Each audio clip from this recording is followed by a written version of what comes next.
Welcome to Sports 56 Happy Hour with Johnny Radio. If you like pina coladas.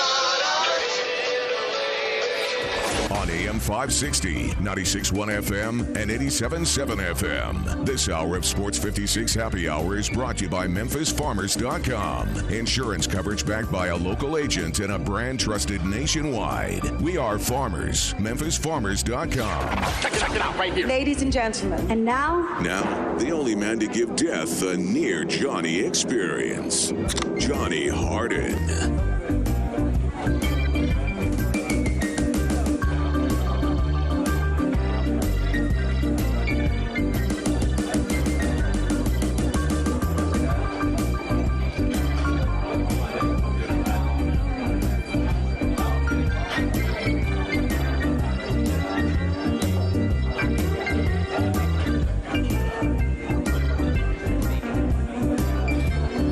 Light me up like a Christmas tree, and let me tell you something. It might be a little wet outside. It might be a little cool for a little bit of May, but we got a lot of things that have gone down historically on this day. That's right. You know what? Do you know what the date is? May 12th. It is Tuesday, May 12th, 2020. We're going to go back 1 year in the NBA. We're going to go back literally to 1925. Thank you, Tim Kirchin. I'm going to talk about some stuff that he brought up that I think is absolutely fascinating that happened on this day. And he's been doing a great series that I want to bring a little attention to. We're going to talk about the rundown with Gabe Kuhn that I do at 1 o'clock every day. I don't think there's any way better really to kick a show off and just get the temperature right, the feeling flowing, and everybody just kind of from callers to texters to tweeters to listeners to people on YouTube, me, Johnny Radio, and my man at G_Kuhn71, the great Gabe Kuhn himself. We all love that. So the rundown just really kind of just gets our blood a-boiling. Then we have John Luke McCord, who's going to come in here to Sports 56 Happy Hour, and he's going to dominate. And we are going to give you a lot of information from the University of Memphis. And I want you to think about this in a very kind way. And what I'm trying to say is so many talk about Antonio Gibson. We've been so focused on the NFL draft. And we honestly have kind of missed one small thing. The Ryan Silverfield era in year one could be actually better than the first year for Mike Norvell if you look at potential. I'm not kidding. I know that sounds crazy. Definitely more talent than Mike Norvell. Justin Fuente had when he got here. But if you look at what I'm talking about, you have a huge wide receiver in Mr. DeMonte Coxey. You have Kenneth Gainwell, who is, I don't know what he is, but he's an Antonio Gibson-esque type player who can run it, who can throw it, do you know how many years, like in all honesty, as much as we talked about Antonio Gibson, I want to ask you a question real quick, and this is to Gabe Kuhn before we get really big into it. How much did Kenneth Gainwell mean to last year's Tigers team? A lot, because Patrick Taylor was out early. That's right. People didn't know. And I think you said throw the ball. I think you meant catch the ball. But did I say throw? Yeah. Oh.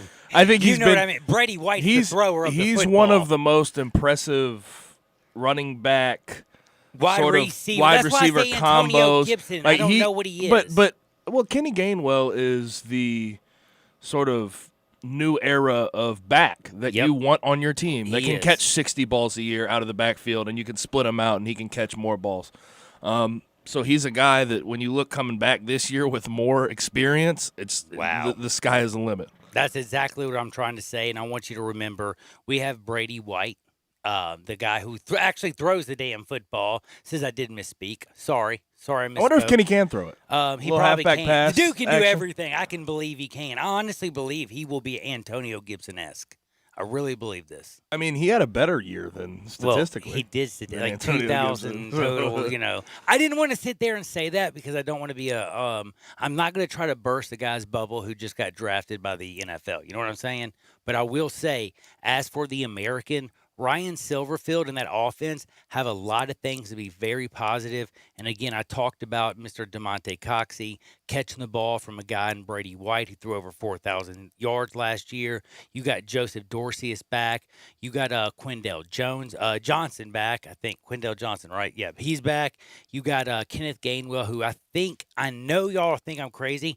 I think he might become that star that a lot of people are going to be, for some reason, shocked.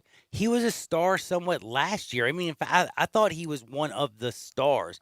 There was a lot of stars.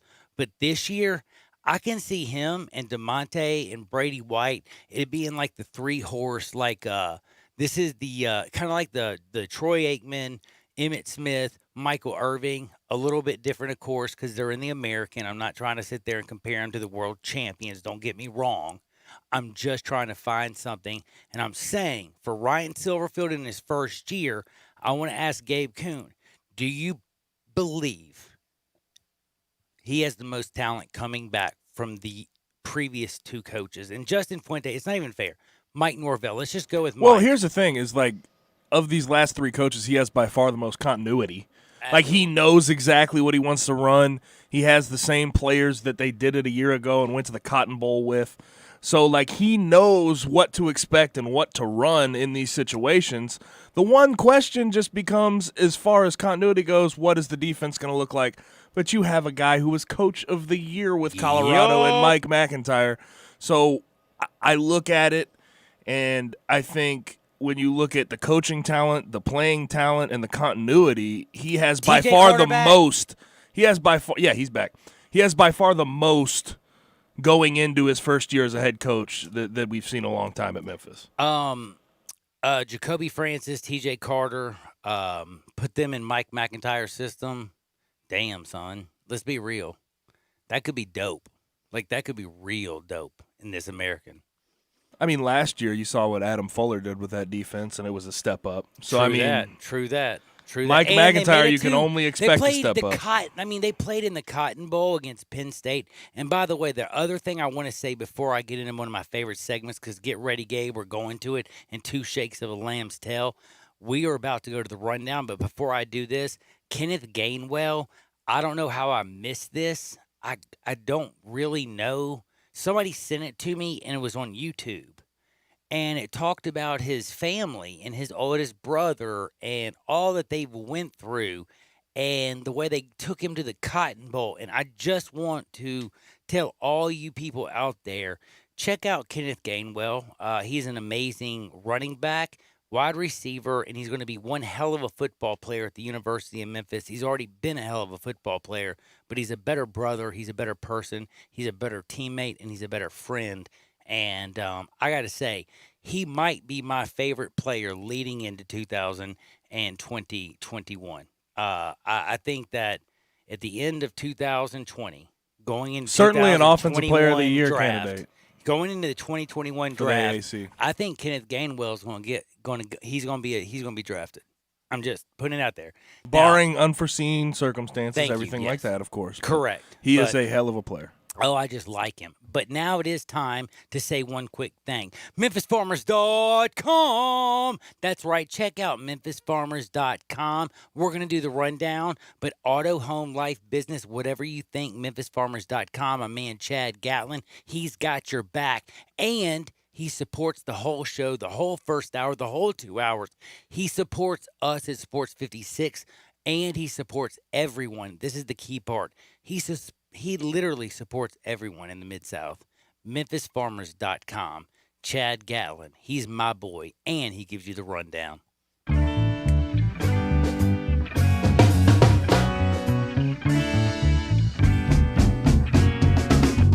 We have come to a crossroads in sporting news right now. Obviously, we have been without an MLB season, and now they're trying to start it back up. The MLB owners yesterday made news by okaying a new season proposal. We'll talk about it way later in depth at 2, but they're meeting with the MLB Players Association today to introduce it to them.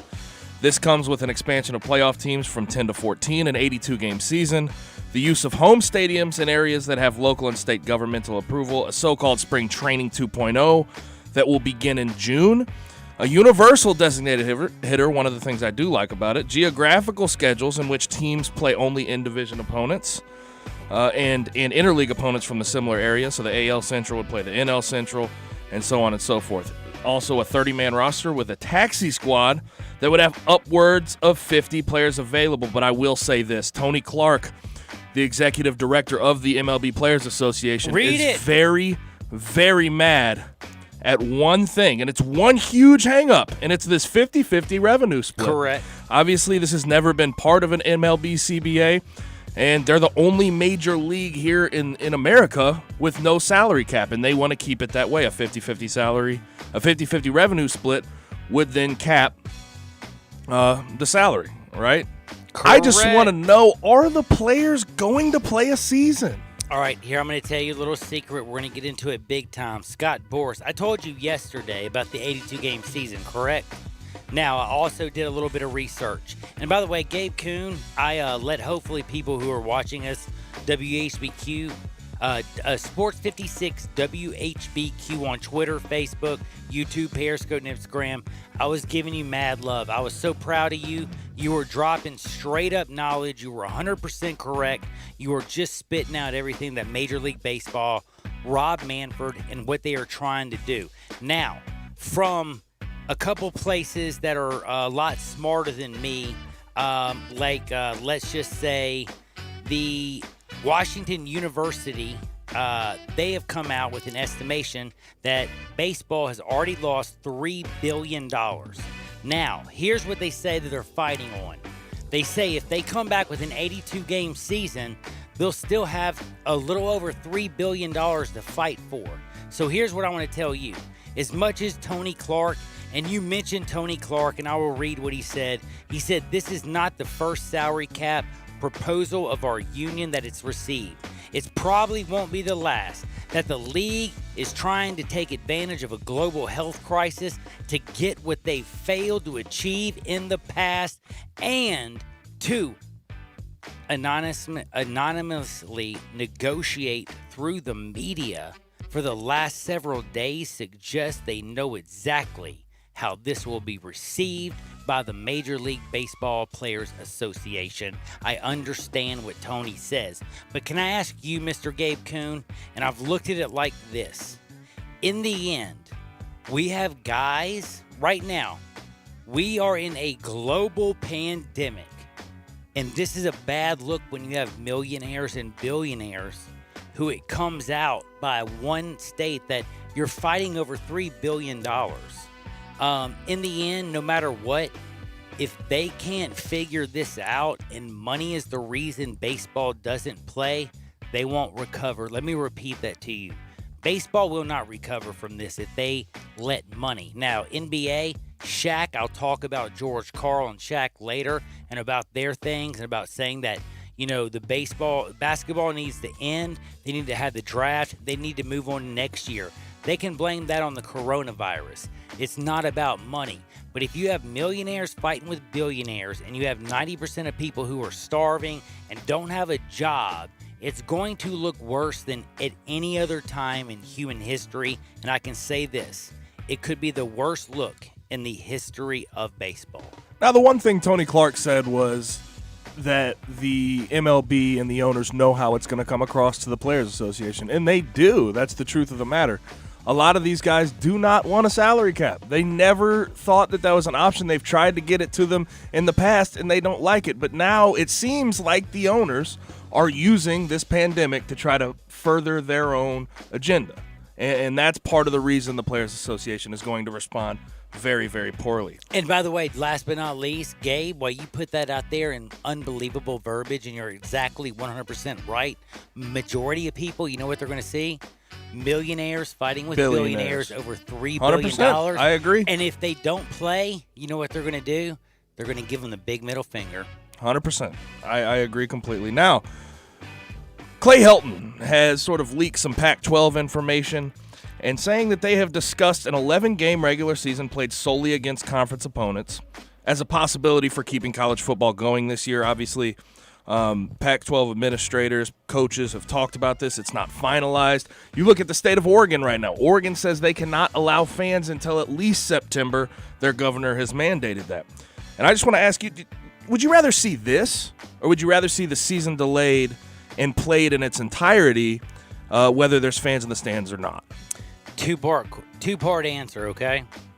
First, absolutely. I would love for them just to play because, again, as a human being and as a sports fan, I've come to accept that this is something that's different, and we're living in a different era, and I want anything that I can watch. I mean, I'm watching, UFC. I'm watching...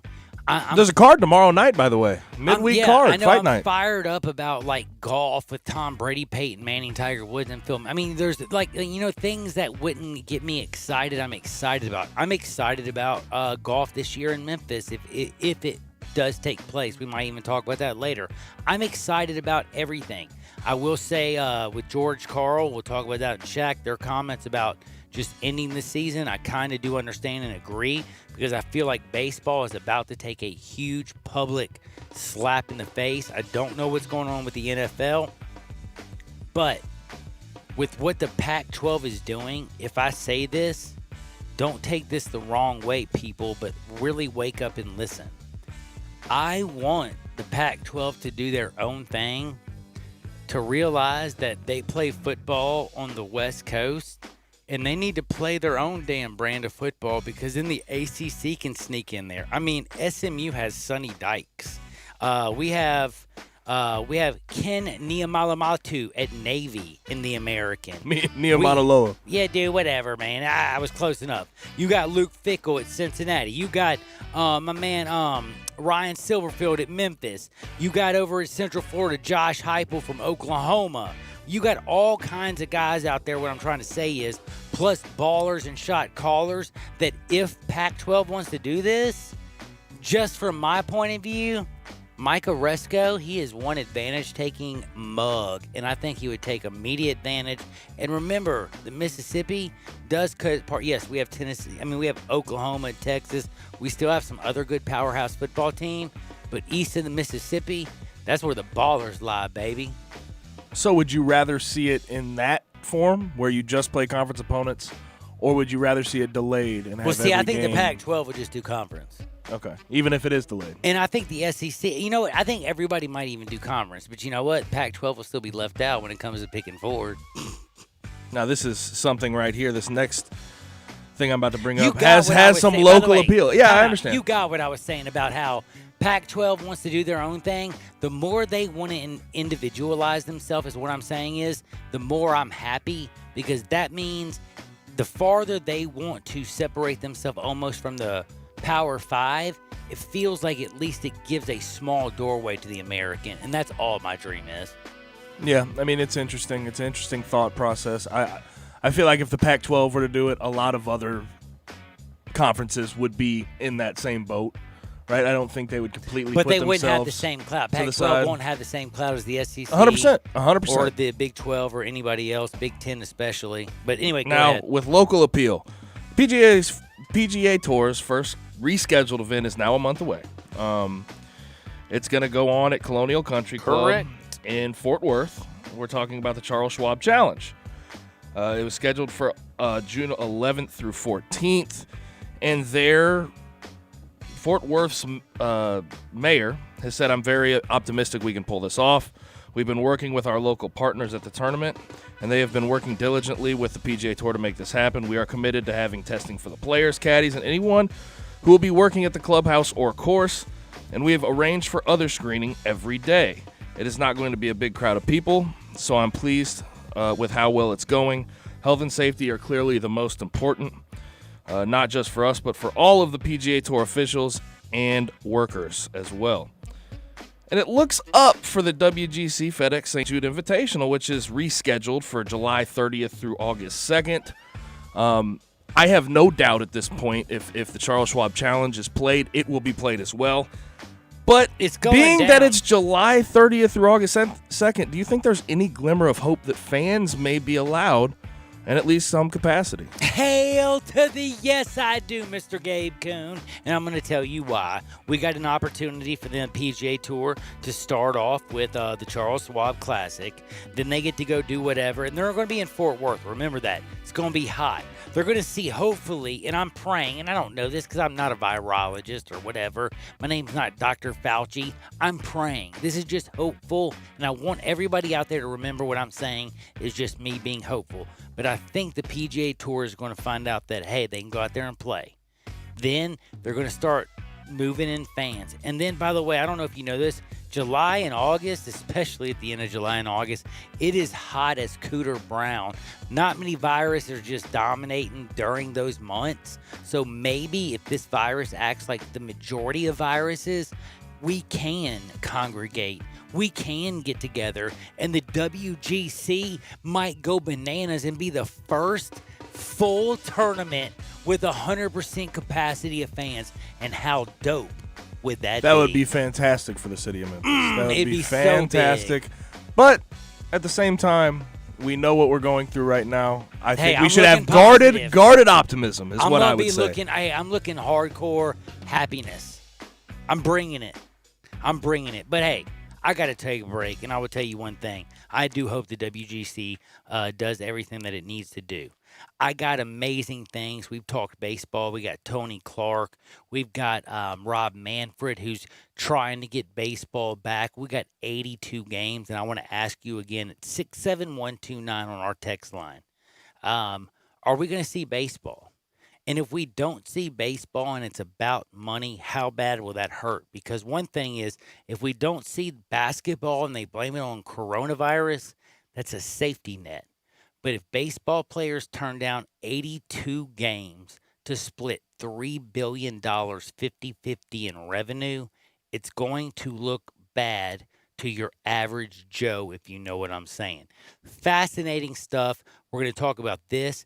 Plus, I got this day in history from Kawhi Leonard 1 year ago today, doing what only the great one, Michael Jordan, did before he did this last year today. Plus, I have Tim Kurchin and what he has to say about what happened on this day. I don't know if you know, in 1925, there was the second greatest catcher in baseball history. If you know who I'm talking about, hit me up at 67129. I'll talk about him after I talk to my very good friend John Luke McCord about Ole Miss, Mississippi State, Memphis, and college football down here in the Mid-South. It's coming up next on Sports 56, 96.1, and 87.7 FM. Sports 56 mornings with Peter Edmiston and CJ Hertz. Weekdays from 7 to 10. Only on Sports 56, 96.1, and 87.7 FM. Hi, it's the Herd. 66% of dudes start to lose their hair by the age of 35. Start noticing thinning hair? Probably too late. Lucky for you, it's 2020. Medicine and science can help you do something about it. Hims basically helps guys be the best version of themselves. FDA-approved products. The best part? You don't have to meet with a doctor in person. Couple of questions online, 4 or 5. A licensed physician reviews it and determines if a prescription's right for you. I recommend it. Check them out before it's too late. My listeners can get started. First month free. How's that? Go to 4hims.com/Colin. Prescriptions do require an online consultation. Doesn't take very long. A physician's there, man or woman, determines if this prescription is appropriate for you. Most will be. Offer valid only if prescribed. 3-month minimum subscription. Additional restrictions do apply. Check out the website. It's got all the details and all the safety information. Check it out, guys. FDA-approved products. 4hims.com/COLIN. DeSoto Auto Sales specializes in late model cars with low mileage. They have the highest standards in the car industry. All of their cars are test-driven, checked out from head to toe. Unlimited inventory, every make and model. And if it's not on the lot, they'll find it for you.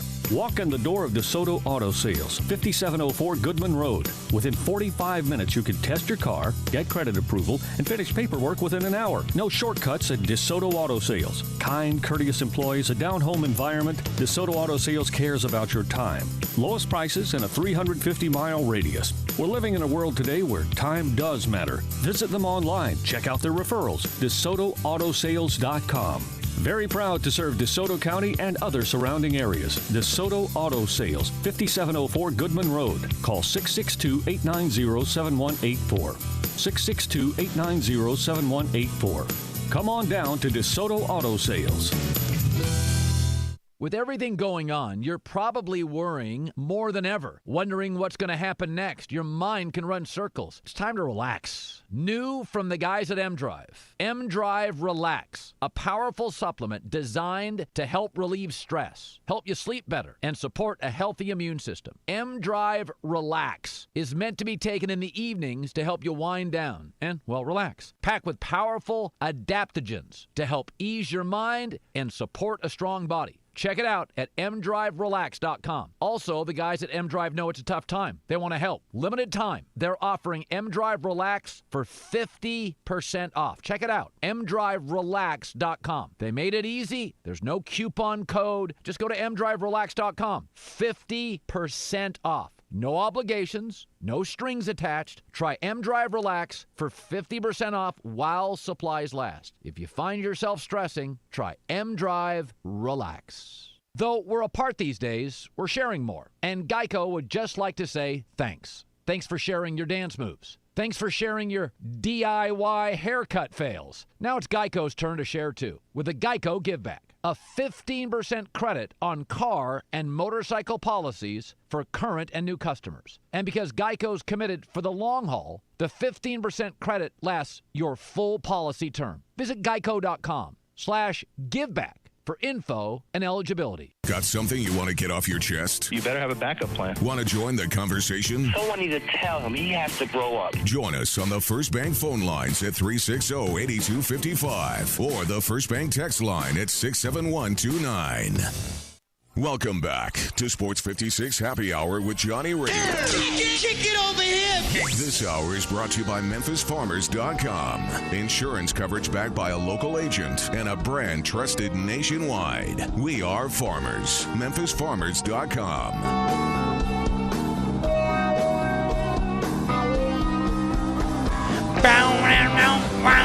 Yeah, I love it. A little Panic coming back, bringing it back hard on a Tuesday on Sports 56 Happy Hour. And let me tell you something, I'm happy. I get to talk with John Luke McCord, and we get to talk about some really cool football stuff. I got Gabe Kuhn with me, as always. You can follow Gabe just like me. We're underscore guys. I'm at Johnny_radio. John Harden. He's at G_Kuhn71, KUHN. Give him a follow. Give me a follow. And then don't forget John Luke McCord. I'll give you his Twitter in just a second. But before I do that, I want to give you this Twitter. At Big Ticket 73. Micaiah Becton. Me and Gabe Kuhn talked about. He is the guy, and I can't believe I'm saying this. I'm going to talk about him in Hardenwood. A guy out of Louisville, who he's a Louisville dude. I'm not a Louisville fan. I don't know if y'all understand that. I'm a Memphis guy. You go back to the Metro days. You go back to some of those days with Denny Crum and all that stuff. I am not a Louisville happy person. Now, Rick Pitino made me laugh and stuff at Louisville and stuff, and all the I love those sisters. What was it? Sister, daughter, mother, whatever it was. I can't even remember her name. That's amazing. I never thought I would forget her name. She was so prominent in the Louisville program. But anyway, point is, the Big Ticket, Big Ticket 73, not James Wiseman, Micaiah Becton. A lot of people, I retweeted this. And I don't know if you saw this, but my man went out and went to the hospital virtually and talked to a bunch of young people and basically made their entire world, literally made their entire world. And I just got to say, thank you so much. It was down at the Atlantic Health group, and he went to the Children's Hospital and just talked to all these people. And if you just see him talking, it was awesome. But if you watch it on Twitter with me, you'll see where a funny kid goes, "How the heck did you run a 5.1?" And it was funny as could be. And I just want to say something, man. To the Big Ticket, dude can run fast. He helps kids. I would tell him to grab a superhero cape, because in my opinion, you definitely deserve one. Micaiah Becton, thank you so much for what you did for those young people this week. In fact, you are the winner so far of the week. Speaking of winners, John Luke McCord, he joins me now. We're about to talk what's going down in the world of sports. John Luke, first and foremost, how you been, brother? Man, I've been good. It's been like a fish out of water, obviously, I'm sure like you guys, without sports being on TV and just being played across the country and just getting our natural flow, man. This is the time of year where the weather starts to warm back up, and we want to be outside, we want to be grilling, got the TV on the back porch, we want to be involved with sports. So it's certainly been a challenge, been like a fish out of water, not talking to you guys too. So doing well today. Very kindly that you didn't basically say, yeah, I've talked to you a few times since this quarantine. You sound like a lunatic.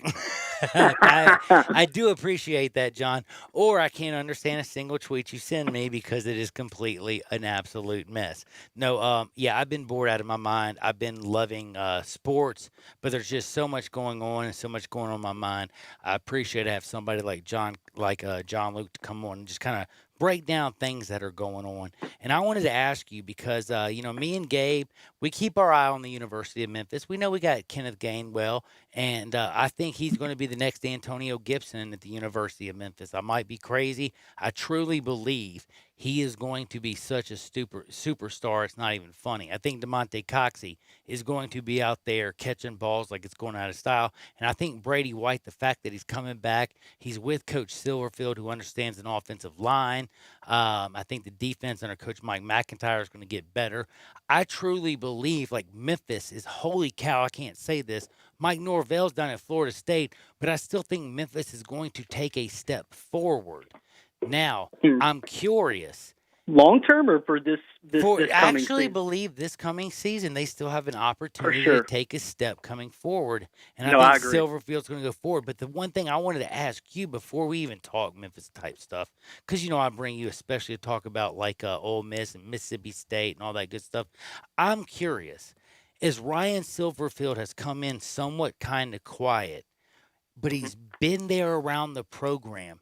How much of it is in an advantage that he's been around the program and around these players that during this coronavirus, there's not that much difference as they're of course, trying to change an offense down at Mississippi State and trying to change a program and just the way Lane Kiffin does at Ole Miss. Like, what are the obstacles?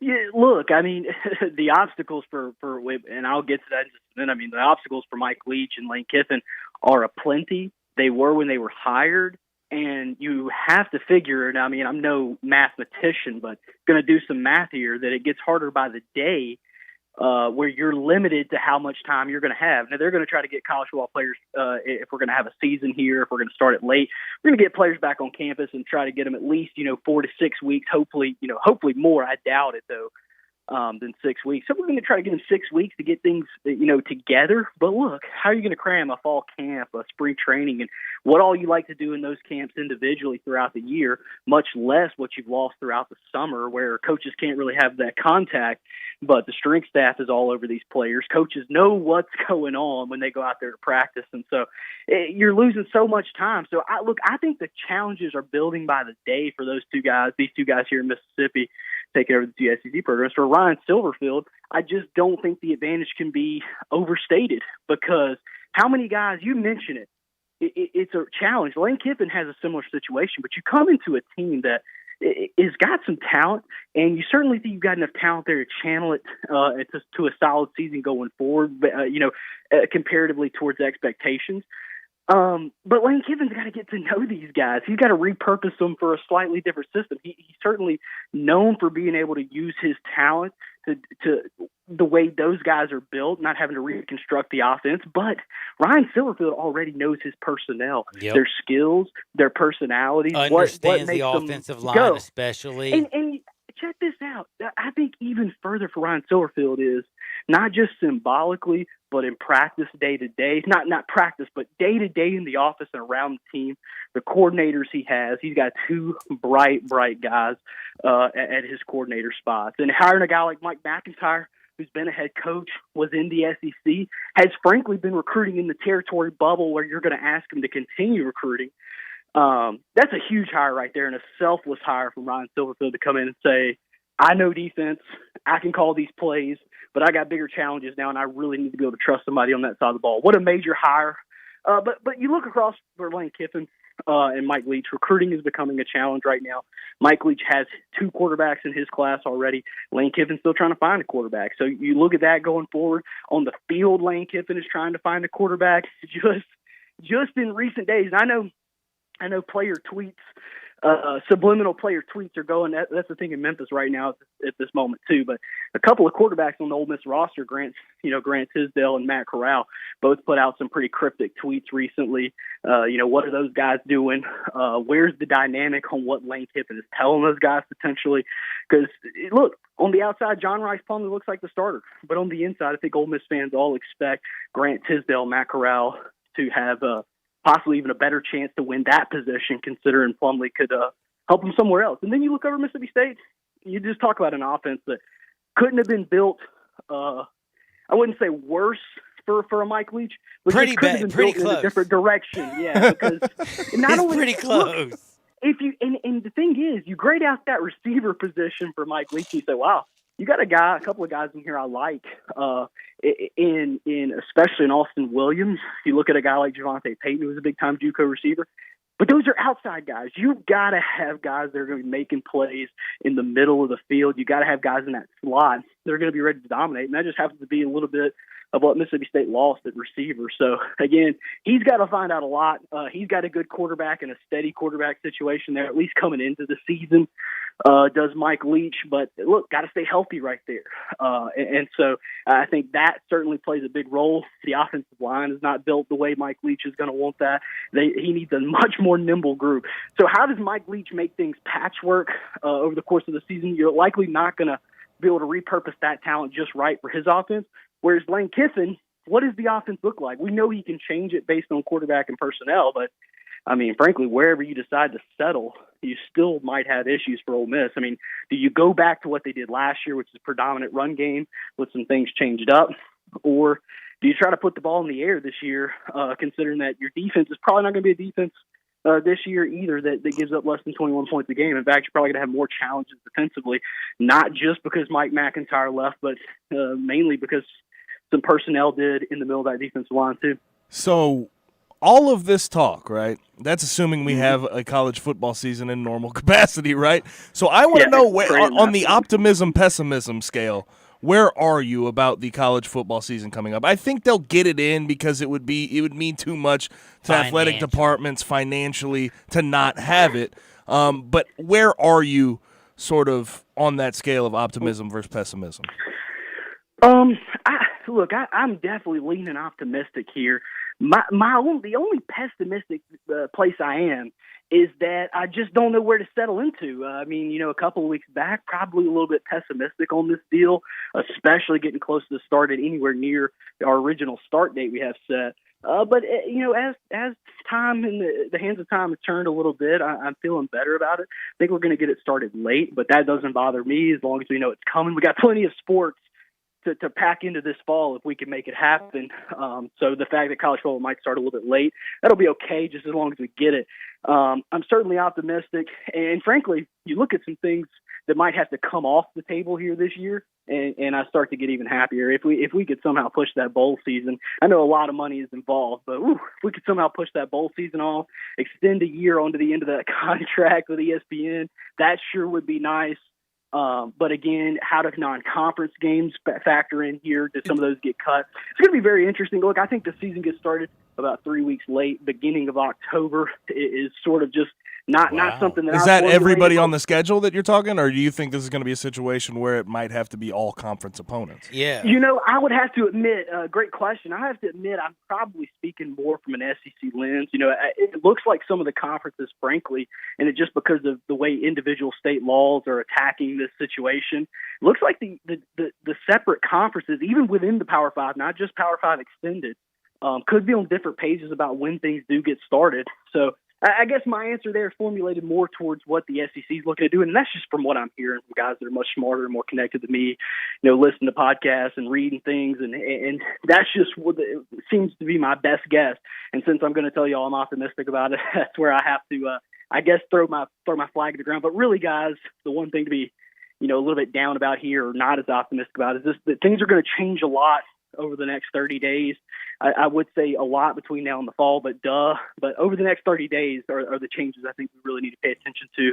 But at this point, I'm optimistic. All right, now I want to bring this up, and this is totally a little bit off and normally what we talk about, but through sports, we've had 9/11. You had the year where Derek Jeter became Mr.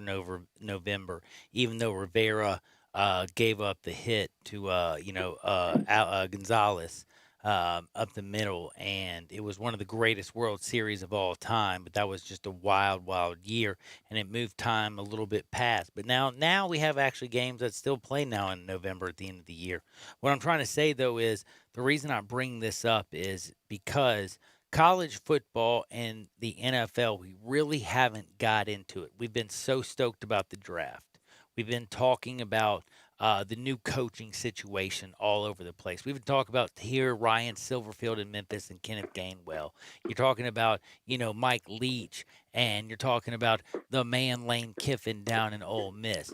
But the reality, if you looked at Chris Hummer in 247 Sport, and you look at Iowa State, and you look at the financial situations with the NCAA, it makes it a little scared. And then you look at what's going on with the Major League Baseball, their Players Association and the Major League Baseball Players Association, like what Rob Manfred wants versus the Major League players. You got people coming out like Tony Clark. You got people who are coming out like Scott Boras, who's like Tony Clark sounded bad until you read Scott Boras and how bad he said it was. But MLB, it looks like, has the first chip. But the one thing I want to ask you is, if they fight over money, it's going to be a disaster. Well, golf, I feel like, is in a different realm almost because the individuality and, I think it's much easier to cancel out that clubhouse. Well, you play outdoors, and even the doctors today, like Dr. Fauci went on, and I saw that, and they talked about outdoor spread, like the fact that, the regular airflow, like if you're in a building, how it circulates, and if you're outside, it just goes in all different ways, and and the virus is killed so much faster due to this. So, all kinds of crazy stuff. So, golf, I'm not even going to speak out, but Shaquille O'Neal came out and said this: just scrap the season. Just scrap it. To try and come back now and to do a rush playoff as a player. Any team that wins, there will always be an asterisk. They're not going to get the respect, so scrap it. Worry about the safety of the fans and the people come back next year. And I'm going to ask you this. I have to say, I can't believe this. George Karl also said that, and at first I was totally against it. I wanted some type of NBA. But my goodness, they have an opportunity to use the coronavirus and not money as a reason to scrap their year. They tried the season.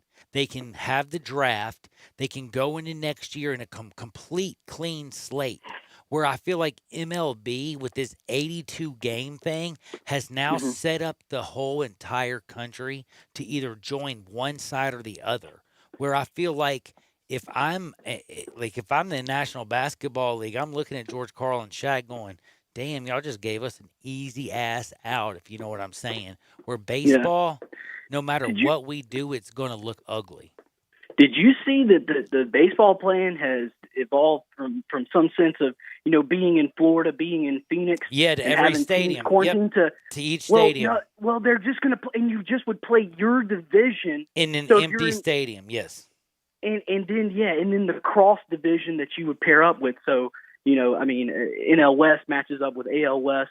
So, you have 9 opponents. I think it's totally money. It's totally money dependent in that league because a lot of those players want to get their year. It's a $3 billion they've estimated. And then the MLB, the owners throw in a small little asterisk here. 50-50 revenue split. So there would be a salary cap now. So it's like... And they've been trying to sneak that in on the Players Association since the beginning of time. I think when we look at the NBA and MLB, it is completely opposite agendas. Completely opposite ways of running their league. And it is so crazy to see in real time. You had more players in Major League Baseball, not only because of the number of players. You have more players that are going to need that check. In my opinion, more of these look, even some of the star players in baseball that are household names, maybe they're in arbitration to get a bigger contract. Maybe they're still playing out the end of their rookie deal. Oh, why do these guys in imagine the the NBA have people- so much yeah. control over their own, contract and where they're at? That a lot of these guys a lot of them are, but less of them are living paycheck to paycheck. It's a smaller league player number wise, and it's a smaller league as far as number of players that are paid, very low. No, John Leake, I could talk to you all damn day, and that's for sure. In fact, we didn't get into half any of the stuff that I really wanted to. We never do. I loved rapping with you. You are the best. John Luke McCord, and I'm telling you, it's at JL Grindin. Follow him. He's the digital editor at the Daily News Journal. He's the play-by-play color broadcaster. He does all kinds of things. Check him out. He comes and joins me all the time, and he knows his business like nobody. But I want to say this right before I say goodbye, and I want you to think about this, John Luke. Out of all the leagues right now, NFL, like the NCAA, I'm going to tell you right now, nobody, if they don't have class next year, you can't have football, okay? And yes, it's going to hurt. But you have like federal grants, you have government funds.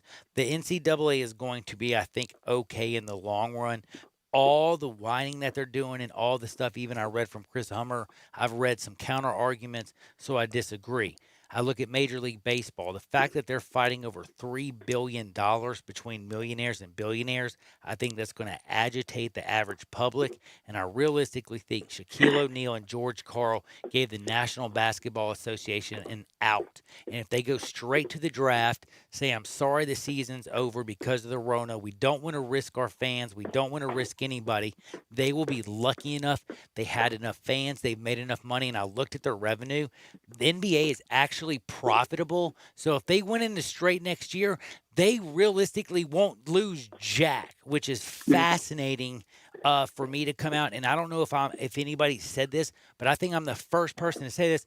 NBA is not going to have to file any like type of bankruptcy or whatever. They made their money. They're going to be okay. Baseball, though, fighting over $3 billion. And then this is going to be the interesting part. NFL. Is it going to happen this year? Yeah. And they've got time. That's the biggest feather in the cap of any of these leagues is they've got time, but certainly anxiety feels not much though, John Luke, because remember, there's nothing more than the NFL that needs their rookie camp, their training camp, their practices. I'm telling you, watch the NFL. If MLB falls apart, the entire 2020 season might absolutely fall apart, and the only thing we get is UFC, NASCAR, and golf. But we'll talk next Tuesday, John Luke. I love rapping with you. Keep your ears to the ground. Tell me what's going down in the great state of Mississippi, and I'll keep my my eyes on what's going on with you, Jay. Appreciate you guys, man. Y'all have a good week. You too, my brother. That's my good friend, John Luke McCord. He's a great person. And always remember, MemphisFarmers.com and Sports 56, 96.1, 87.7 FM. Greg Gaston and Eli Savoy get you through the midday with Sports 56 Middays. Delivered by FedEx. Weekdays from 10 till 1 on Sports 56, 96.1, and 87.7. This is a last chance alert. It's happening. Publishers Clearinghouse is ready to award $5,000 a week for life in just days. Enter now at PCH.com and you could win $5,000 a week after week, for life. Don't miss this last chance to win $5,000 a week for life on June 30th. Enter at PCH.com before it's too late. That's PCH.com. Better hurry if you want the next big winner to be you. Enter now at PCH.com. Entries due 6/25. No purchase necessary. Void where prohibited. Eat well and stay healthy with Sweetgrass Next Door's to-go and delivery service. From shrimp and grits to pork chops to chocolate chip cookies and more, feed your need. Located in the heart of Cooper Young Midtown, Sweetgrass Next Door makes for an easy to-go, pickup, and delivers to all of Midtown, most of downtown, and even East Memphis locations. For more information, visit online sweetgrassmemphis.com or call 901-278-0278 to place your order today. Attention doctors, nurses, law enforcement, firefighters, and EMT personnel. Infinity of Memphis wants to show their gratitude for what you've done and for what you do for our community. Right now, you can get your personal vehicle a Mobile Super Synthetic or Mobile One oil and filter change for half price. That's only $32.50 or $49.99 respectively. Infinity of Memphis will also wash your car for free. Visit infinityofmemphis.com now to schedule your service. ID is required. At First Bank Mortgage, their core purpose is to help you get to a better place. That better place may be a lower monthly payment, that vacation you thought was impossible, or getting into a home with a fenced backyard where your kids can play. To get into your better place, First Bank Mortgage makes decisions right here at home. Dedicated to helping you get to your better place, First Bank Mortgage. Call Daniel Mooney at 901-462-0145 today. NMLS 741022. Equal housing lender. This is Eli Savoy from Sports 56 Middays. During this coronavirus pandemic, many of us are spending all day at home, and we remind you that you can stay in touch and connected through Sports 56. We're here live and local every day, keeping you informed and entertained as we all try our best to get through this healthy and safe. So turn us on your radio, computer, phone, or smart speaker and keep practicing social distancing. Stay home, stay informed, and stay entertained with Sports 56 and sports56whbq.com. Chad Gatlin is your Mid-South Farmers agent, and he's easy to find. Just go to memphisfarmers.com to get a fast quote or call his office at 901-237-1176. And during this wild time we're all facing, know Chad has you covered. Whether you need to file a claim, get a quote, or just talk about what he can do to give you the absolute best coverage at the best price. Chad is a Memphis man and knows the area and that everyone is different, and he will work to make sure you have everything you need and nothing you don't. Get a fast quote at memphisfarmers.com or call 901-235-1176. Welcome back to Sports 56 Happy Hour with Johnny Radio. This hour is brought to you by MemphisFarmers.com. Insurance coverage backed by a local agent and a brand trusted nationwide. We are farmers. MemphisFarmers.com. Show me the way to the next whiskey bar. Oh, don't ask why. Oh, don't ask why. Show me the way to the next whiskey bar. Oh, don't ask why. Oh, don't ask why. For if we don't find the next whiskey bar, I tell you we must die. Speaking of dying, posthumously, I feel bad for Jerry Krause not being able to defend himself in The Last Dance. But I gotta say, dang, dude, does he look like a villain. You can go 82-0, homie, winning the championship, and you ain't coming back. And the one thing that bothers me is, how many championships would MJ have won after that? I think at least 2. Look at the teams that won and the teams they beat the tar out of. Anyway, we'll get into that more. I love The Last Dance. Don't forget, this Sunday, they're going to finish this bad boy up. I think it's been absolutely phenomenal. I think a lot of people are giving Pippen a little too much hate. It had to be hard to be Robin to Batman when I think he was closer to Babe and Lou Gehrig. Asked earlier, I thought about Adrian Beltre and Josh Hamilton. Josh Hamilton got all the love, but Adrian Beltre was pretty damn good too. St. Louis fans, Albert Pujols, Matt Holliday. That's a good one. That's a good one. Like when you think about guys, or if you think about Shaquille O'Neal, Kobe Bryant, or Magic, we have to always remember, Michael Jordan never won a championship without Scottie Pippen. Correct. Never did. 6-0, by the way, though. And by the way, he never went to a Game 7 in the finals, and that's because they were so good. But when he went to a Game 7, he did exactly what? Oh, I'll tell you in the next segment, because I have what happened on this day in history. In baseball, in basketball, and some great stories. And then I'm going to go into what's going on in baseball for real. But I want my man Gabe Kuhn to jump in real quick. That's right, man. In baseball right now, this is serious. We're dealing with some things. We talked about the Olympics yesterday with Bryce Harper, and we talked about how he may see it as sort of a World Baseball Classic situation, but it turns out the World Baseball Classic is probably, in all likelihood, going to be canceled this year. Ixnay, yo-yo. Well, next year, actually. Had been set for March 9th through the 23rd in the U.S., Japan, and Taiwan. And because the event was included in the current collective bargaining agreement, which runs through December 2021, the tournament would have to be renegotiated to feature MLB participation. So the World Baseball Classic organizers have said since then they don't see the event being played again until 2023. Big loss for the baseball community there. Huge loss. Speaking of loss, we've dealt with enough of it. We're going to talk about sports, but we're going to talk about some of the amazing things that happen on this day throughout our history. We're going to celebrate some things. We're going to talk about some things that need to happen.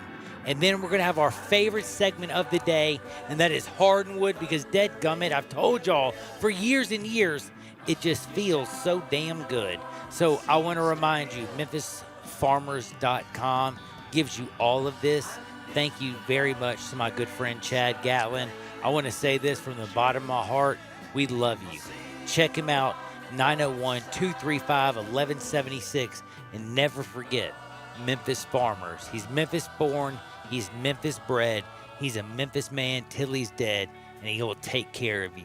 As for Gabe and me, we'll be back for one more hour, and we're about to dominate and have a whole lot of fun on Sports 56, 96.1 and 87.7 FM. I want to invite you to come by the Spirit Shop. You know, that little log cabin on Poplar? Your liquor and wine oasis. The Spirit Shop has been providing sports fans their beverage needs since way back in 1969. So come in now and get ready for the big game. Whether your favorite team wins or loses, the Spirit Shop will help you celebrate or ease that pain away. The Spirit Shop is open every day, and they're located perfectly at 4848 Poplar. That's the corner of Poplar and St. Nick. Hi, it's the Herd. This goes without saying, but the last few months have taught us what's important in life. Family, friends, health, jobs, you name it. It's also taught us what we need to eliminate or change. Same goes for all businesses all across America. If you're a business leader, you already know and thought about changes you need to make, and now's the time to make them. Do you have a hairball of multiple software systems when you could and should streamline with just one? The only system you need now, NetSuite by Oracle, the world's #1 cloud business system. Because with NetSuite, you get a full picture of your business, from finance to HR to inventory to e-commerce and more. You'll finally have everything you need all in one place, and it's all in real time. Right from your phone or desktop. No more guessing, no more waiting. You'll save time, money, and headaches by having one source of truth, whether you're doing $1 million or hundreds of millions in sales. NetSuite gives you visibility and control. You can manage every penny with precision, like the team at Moinkbox.com. Moink offers an ethical meat subscription box delivered right to your door. They use NetSuite to manage their supply and distribution so their network of farms can forecast demand. Moink trusts NetSuite as the source of truth for all their numbers. NetSuite's a big part of Moink's promise to give you the most delicious meat you've ever tasted. Join the over 20,000 companies who trust NetSuite to go faster with confidence. NetSuite surveyed hundreds of business leaders and assembled a playbook of the top strategies they're using as America reopens for business, and they're offering it to you for free. Receive your free guide, 7 Actions Businesses Need to Take Now, and schedule your free product tour at netsuite.com/hurt. This is your rebound playbook as the economy opens back up. Get your free guide, 7 Actions Businesses Need to Take Now, and schedule your free product tour. netsuite.com/herd, netsuite.com/HERD. You'll see the dedication in every single step. You'll see it in the smiles when smiles are hard to get. You'll see it in the little things that add up to success. The caring and passion are the things that we love best. Wolf Chase Limb Brace is your Mid-South provider for orthotics and prosthetics. They are an ABC-accredited facility, and their practitioners are ABC certified. At Wolf Chase Limb Brace, their services include artificial limbs, legs and arms, braces of all kinds, and custom molded inserts. You can call them today at 901-507-7821 for their location on Highway 64 in between Germantown Parkway and Appling Road, or visit them at their new location in Jackson, Tennessee. That number is 731-660-5900, or visit them on the web at wolfchaselimbandbrace.com. To yours, Wolf Chase Limb and Brace. We are real sports talk. Sports 56, 96.1, and 87.7. Available on your radio dial at 560 AM, 96.1 FM, and 87.7 FM. As well as online around the world at sports56whbq.com. Take us with you everywhere on your phone or tablet by downloading the Sports 56 app. And at home, tell Google or Alexa to play Sports 56. Wherever you are, stay tuned to real sports talk. Sports 56, 96.1, and 87.7. We are Sports 56 WHBQ Memphis, WIVG-FM Tunica Memphis, and WPG-FLP Memphis, Flynn Broadcasting Stations. Welcome to Sports 56 Happy Hour with Johnny Radio.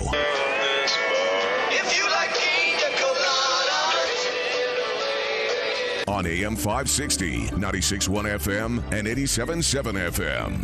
This hour is brought to you by your CBD store, your one-stop for all your natural, organic, and non-GMO CBD products, where good health hits home. Get out right here. Ladies and gentlemen. And now? Now, the only man to ever win the World Series of Poker with a Scrabble board, Johnny Harden. Yo, yo, yo, welcome back into a little Sports 56 Happy Hour. You know who I am, Johnny Radio, a.k.a. John Harden, a.k.a. A Nightmare Walking. I'm always I got a partner in crime. You know, MJ had Pippen, Batman had Robin, Babe had Gehrig. I've been trying to figure out, Magic had Kareem. We have all these unbelievable people that have, been, the supporting cast. And I'm kind of wondering, who out there do you think has been the greatest twosome? I look at MJ and Pippen, and the only thing that I can honestly compare to those two people in terms of greatness, and I think Scottie Pippen is one of the most underrated players of all time, and I think that is Lou Gehrig. And I don't think there's a lot of people that realize from 1925 to 1934 that Babe Ruth and Lou Gehrig were like, Green Eggs and Ham? Isn't that from the dude that writes really funny stuff? What was that Dr. dude? Seuss. Thank you, Dr. Seuss. I love those. I love those books when I was a kid. It's like the only books I could read at first. You still read them now? No, not lately. But I do have the one that my mom gave me when I graduated high school because she never thought I would. And it's something like The Places You'll Go. Do you know what I'm talking about? I figured like Honey would read those to you before you go to sleep. Like a little nighttime story. Like just a little nighttime story, bedtime. Do you know what? That sounds like you're jumping on the bed before she walks in. She brings in all the places you'll go. That's how you. That's how a woman stays out of being annoyed, I guess. That's what we do. We'll get an app and we'll start it and we'll have like Honey speaking her crazy accents and we'll do a little those old school stories. But what I'm basically trying to say is here at the beginning is welcome back. We love you. Sports 56. You can check us out on AM 560, 96.1, 87.7 FM. Don't forget Twitter, Facebook, YouTube, Periscope, Instagram. We're about to do Hardwood here in about 20 minutes, 30 minutes, whatever it is.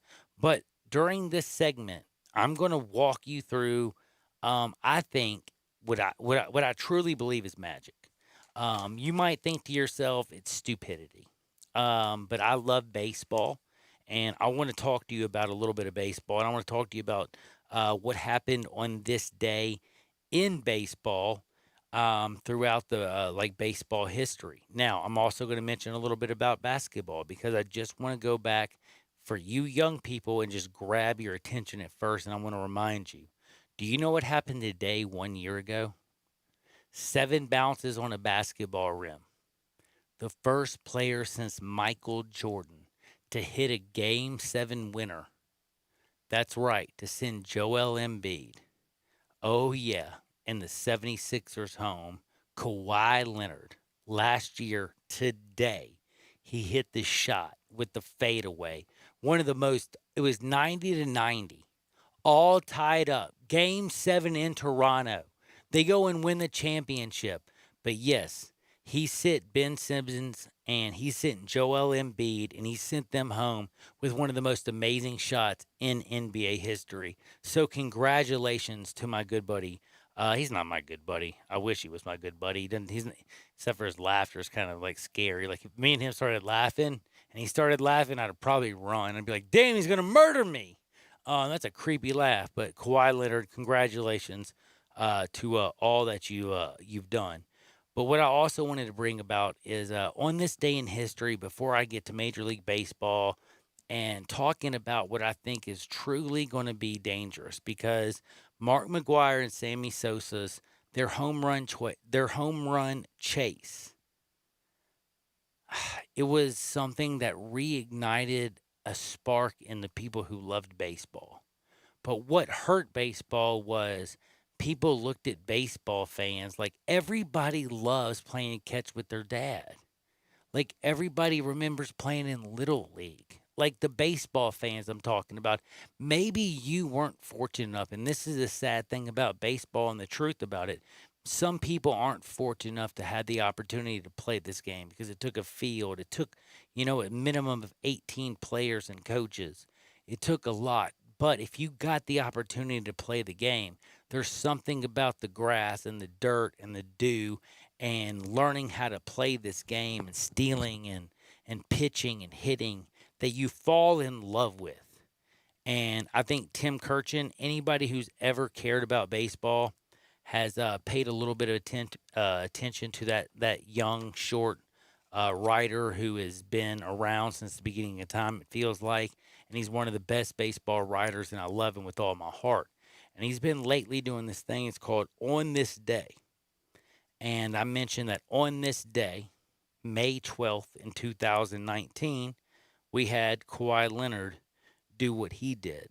But I want to remind you, on May 12th, 1925, Yogi Berra was born. Now, Yogi Berra, in my opinion, is one of the greatest folk heroes of professional sports. Like Bob Dylan is a great folk writer, but Yogi Berra was a true time folk liver. Like he lived the life, and he was a Yankee, and he was also a 10-time world champion. And the greatest quotes of all time.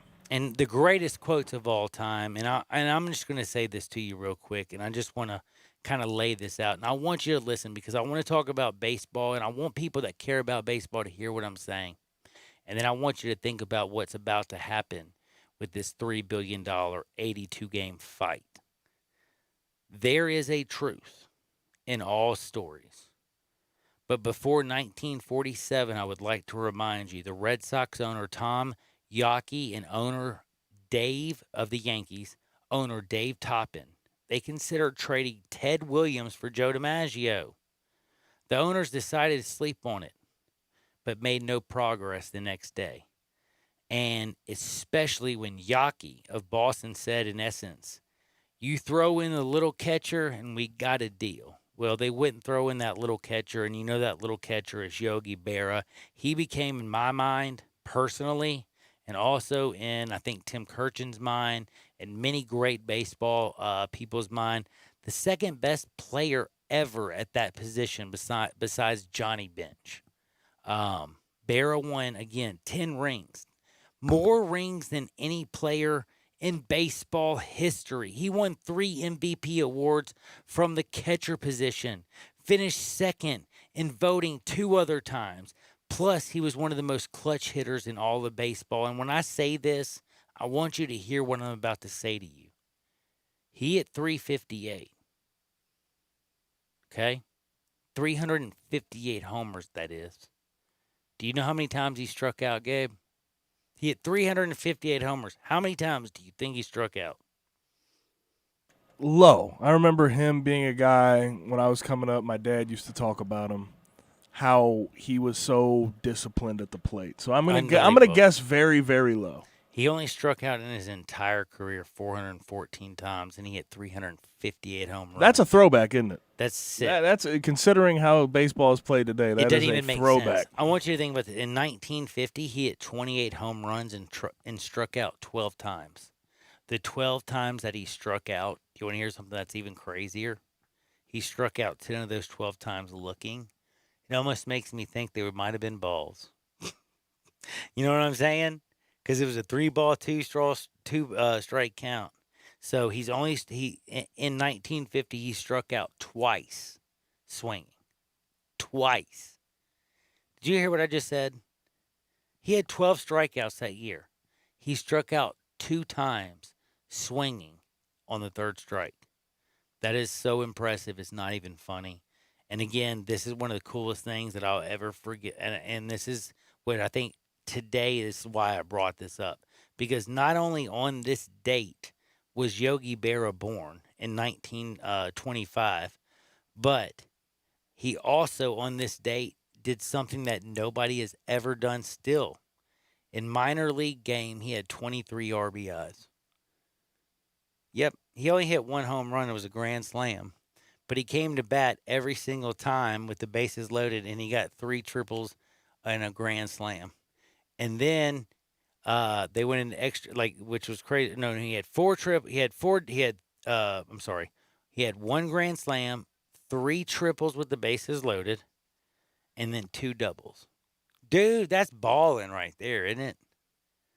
23 RBIs in a game. What's the record? Dude, he has the record. That's minor league record? Yep, that's the minor league record. I record. wonder what the major league record is.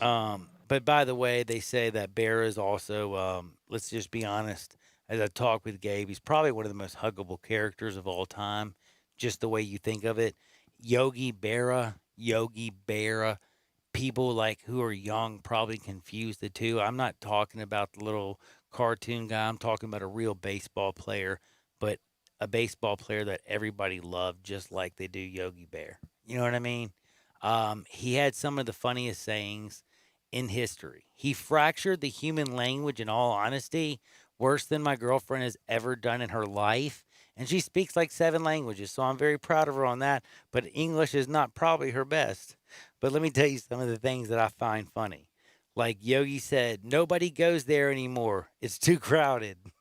I mean, I love you, Yogi. And by the way, the other thing I wanted to say that a lot of people forget, out of all the lovable character that you think of this man, people have always said that he was the best teammate. He was a great man, and everyone loved him. But there was no one tougher than that small man. In that frame, there was more charisma, character, and backbone than most human beings will ever live with. That's another impressive thing that a lot of people say about Yogi Berra. And you don't become a 10-time champion without doing things. And maybe rocking a little boat. But I want to tell you one of my favorite stories about Yogi Berra. And then I also want to remind you, Michael Jordan said this: winning, there is a price. There's a price to winning. You have to go out there and do your best. And Yogi said there was a price to winning. But man, nobody could make winning look easier or had more fun. So I do appreciate that. But one of my favorite stories of all time, did you hear about Yogi Berra when owner George Steinbrenner took over the Yankees? He wanted to replace, another player. Yogi was the manager at the time. Yogi had his cigarettes rolled up into his sleeve, which was funny back then. And Steinbrenner comes down there and says, "Dadgummit, I want him on another team. We're not going to get rid of him." And the dude was third baseman Bobby Brown, which is funny because his name is Bobby Brown. And the dude, Yogi Berra, unrolled his cigarette pack and threw it at George Steinbrenner and told him hell no. The funny thing, though, also about this is they say Brown also was studying to become a medical doctor. And one night when Berra, in his last season as a player and Brown's rookie season, they were in a room together one night. And Brown's reading a medical book, and Yogi was reading a comic book. And he said right at bedtime, Berra looked at his roommate and said, "So how'd yours turn out?" I mean, again, baseball has something, and it is the love of the game. It is the childlike essence. It is the babe. It is the Lou Gehrig saying, "I'm the luckiest man in the world." Watch The Pride of the Yankees. It's not a top 100 movie because of anything except for the storyline. and what it says at the end and the fact that it's reality. I mean, it's set back in so long, and half the guys that played in that damn movie played themselves. So you know it wasn't a dadgum, basically the greatest acting in the history of the world. But what it was is baseball was so important. Now, a couple of things I want to remind you that happened on May 12th, and then I'm going to move on to what I think is important. On May 12th, 1962, this has made me laugh so hard. You remember pitcher Craig Anderson at all? No, you're too young. He was 3-1. I want you to think about this. He was 3-1 after he won both games of a doubleheader. Whoever pitches 2 games in a doubleheader doesn't happen today. But do you want to hear something funny, Gabe? Do you know how many games he won after that? No, I do not. He went over 16 the next season. He went over 2 the next year. Poor guy, they man. Sent him down. He never made it back to the pros except for one What happened try. to him, you know? He pitched 1 inning, gave up 9 runs. They sent him up, and he quit pro baseball in 1965. What happened to him, man? After that doubleheader, it was just it went capiche down. for him, huh? It went capiche, baby. But I will tell you, in 1970, you know what happened on this day, May 12th, in 1970? Ernie Bakes hit his 500th home run. He hit off Braves' Pat Jarvis. By the way, the funniest thing about this, Pat Jarvis was a sheriff in Georgia, okay, in the offseason. So it was a big joke. He said to Ernie, if you hit a home run off it, damn it, I'm going to arrest you after the ball game. Now, of course, he really didn't, and they loved each other. And he said there was nothing ever. He said, I gave up a home run to that a-hole, but he said it was worth listening to that SOB laugh. There was nothing better in life than listening to Ernie laugh. I love listening to that man laugh. And I got to say, that's kind of cool because giving up a home run is hard. Giving up the 500th home run is really hard, but having enough respect for a man and to come out there and say that and admit it, I think is a hell of a class act. So I like that. And then last but not least, I wanted to say, well, actually, I have just a couple of quick more, and then I'm going to get into serious. Felipe Alou is one of my favorite all-time people. He was not just a good player. He was a better person. He was a great manager. But there was an interview I'll never forget, and they talk about the 1962 World Series, okay? He's talking about Game 7. He didn't get down a bunt, and he wound up striking out. The Giants lost the game to the Yankees 1-0, and guess what? He still at that time, and this was in 1997. He was still saying he couldn't sleep at night because he couldn't get that bunt down. That just shows like how cool Felipe Alou was. Loved that. And then the other thing I wanted to say is, which I thought you might find is absolutely hilarious. You ready for this? Today, Pat Darcy. Does anybody remember who that is? He's the dude who threw the pitch to Carlton Fisk, who hit the ball off the foul pole in Game 6 in the 75 World Series that everybody watches over and over, and all you remember is Carlton Fisk. But on May 12th, 1950, Pat Darcy was born, and he's the guy who threw that pitch. And then the last but not least, 2001 on this day, A.J. Burnett threw a no-hitter despite walking 9 players. That's only one short of Jim Maloney's record for walks in a no-hitter, and of course, he walked 10. How crazy is that? And that's all the stuff that's happened on this day. And the reason I bring this up is because I'm a baseball fan and I love baseball. Like, I can go back and talk about going to Tim McCarver Stadium. I can go back and think about my time playing with the BFI Tigers or over at Houston. I can go to my time thinking about going and watching Kansas City, the Royals, or going up to Chicago, or going over to Atlanta and watching the Braves. And I remember Maddox. And what I'm saying is baseball is one of those things. It's like a son, grandfather. It can be anything, but baseball can mean the entire world. And I'm going to tell you right now, my heart, and I'm going to say this, basketball and Shaquille O'Neal and George Karl and many people have given the opportunity, and I think that's why Rob Manfred has been so quiet, and I think smartly so. but he's given an opportunity for the NBA to blame this on the Rona and just get out. Because when you turn this into a millionaire and a billionaire fighting over a 50-50 or a 30-70 or a whatever revenue split, you know what you're going to do? You're going to alienate a global population of basically 99% of the population that love this game globally. And they're going to look at a bunch of billionaires and millionaires fighting over $3 billion to split up. And they're going to say, damn, I wish I could play a kid's game to split up $3 billion. So basically what I'm saying is, if this comes down to money, and if they don't fix it and they make this a money issue, baseball will die. And I know you could think to yourself, Harden, you're going a little too far on this. No, look back at history and how much baseball has taken a beating since it was the cream of the crop, since it was America's pastime. And what has always caused baseball problems? Labor disputes. Michael Jordan came back to baseball over a labor dispute. The labor disputes have almost killed the America's pastime.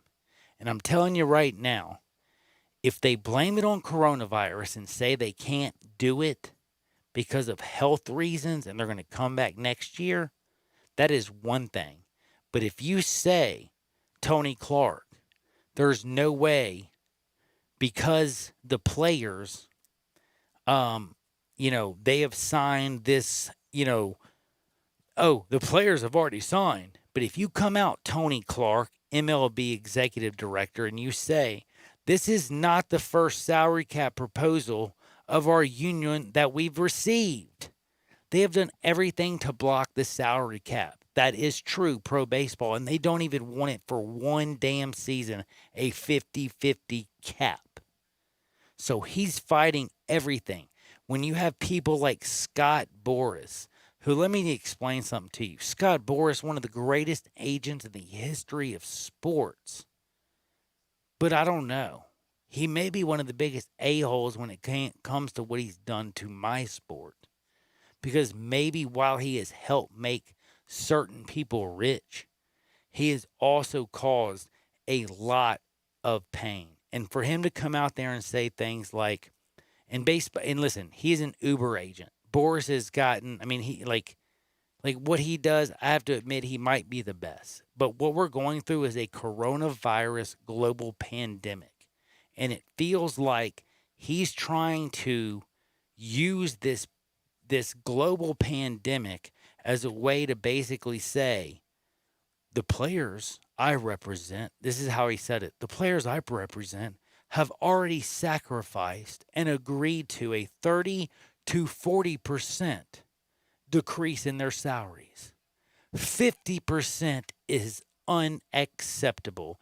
And while I can hear what you're saying, Mr. Boras, if you have multi-millionaires and billionaires fighting over 10 damn percent, do you know what you're going to have? You're going to have a dead league. And you're going to kill that little kid. You know why?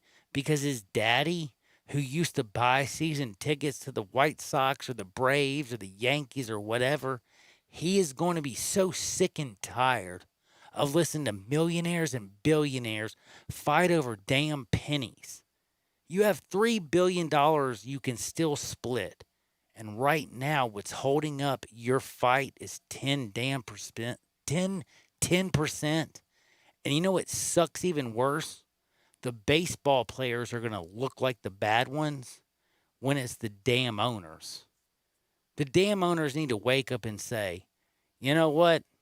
We've already had the players agree to a 30 to 40% haircut. Why are we going for 10% more when there's $3 billion on the table? And last year, the smallest, the worst owner in all of baseball, just so you may know, you can look it up right now, he profited $260 billion. But you can fight all you want. I'll be back in 2 shakes of a lamb's tail to talk about not what I love the most, which is baseball. And I told you how much, all the greatness that happened on just this date over baseball history, the way Tim Kirchin cares, the way kids care about going out there and playing this summer. But again, baseball has to make a decision. You got $3 billion left on the table. You either leave it on the table and blame it on Rona, but if you fight over 10%, baseball will not come back and ever be the same. Mike Trout, Bryce Harper, those $420 million, that $370 million contract. And, by the way, those $2 billion, hey, the Yankees are worth $2 billion. This team's worth $1 billion. That stuff is also going to fall. So remember what you do. Do not cut off your nose to spite your face. There's one person that never does that, MemphisFarmers.com. My boy Chad Gallen. Don't touch that dial. Hardenwood is next. Sports 56, 96.1, 87.7 FM. Take Sports 56 with you on your phone or tablet. Download our official Sports 56 app today. Hey folks, I'm Jarrett Carter. My family recently purchased East Memphis Ace Hardware at Quince and White Station, and we're excited to offer the best selection of Big Green Egg and Traeger grills. And then don't forget about our Benjamin Moore Paint Studio and the Garden Center for flowers. Save 60% with our new Duracell key fob replacement program. We have a master locksmith service as well as glass cutting and screen repair. The East Memphis Ace Hardware, located at Quince and White Station behind Three Little Pigs.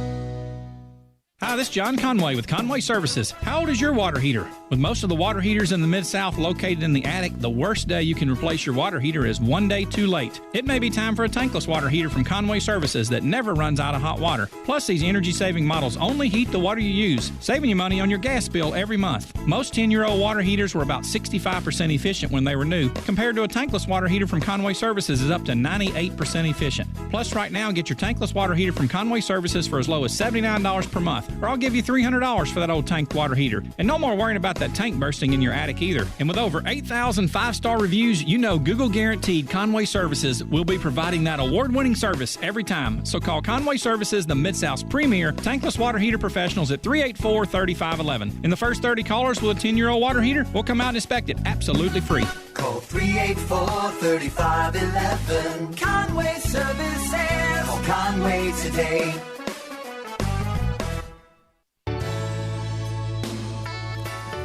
Listen Sundays at 11 a.m. to join Idlewild Presbyterian Church for worship. Idlewild is a PCUSA church located in Midtown Memphis.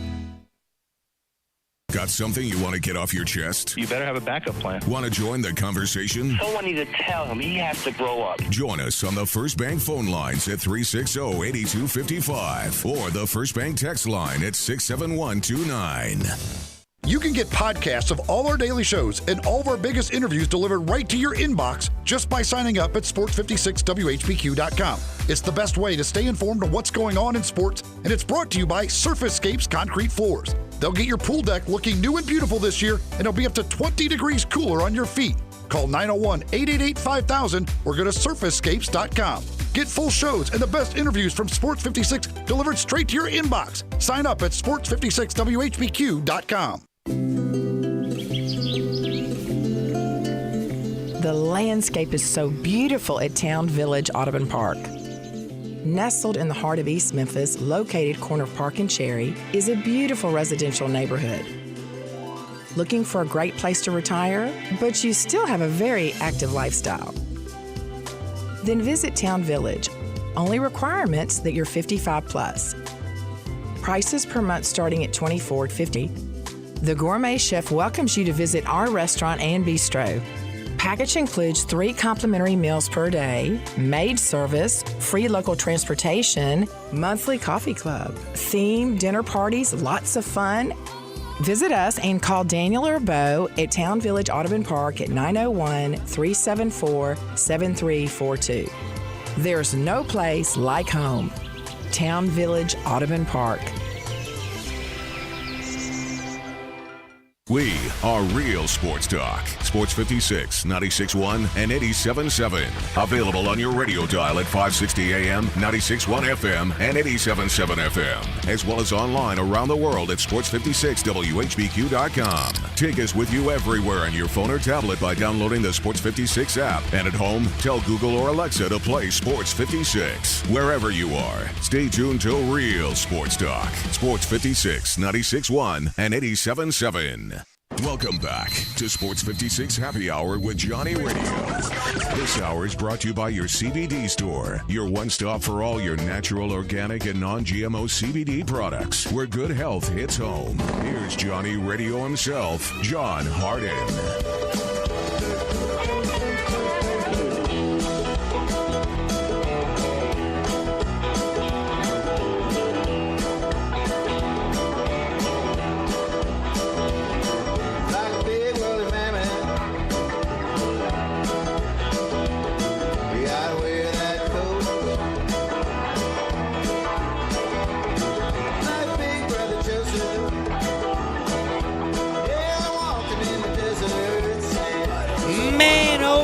Walking in that desert sand. Speaking of desert sand, I'm about to talk about in Hardinwood, a Louisville guy who made me almost cry, an idiot who was out in the Arizona desert sand and almost fell to his death. Wouldn't surprise you if I said his name was JM if you can't figure it out. Oh, we're going to find out in just a minute. Plus some helicopter claims that are upsetting me a little bit. I would appreciate Gigi, both families to kind of chillax. Some of the stuff that's coming out is a little too much for the public, and I'll explain a little bit more and why. But before I do that, I want to remind everybody that I don't get to do Hardinwood without all my family, my friends, and all the people that are here to support us, from like the Family Leisure Studios who give us this beautiful place to do what we do, to the wonderful people who work here, and also those people who out there who support us. And the guy who's been here since day one, Bill, I got to say, love you very, very, very much. And he was there for me. It was almost about 12 years ago when I was really, really, really doing bad. I'd lost my house.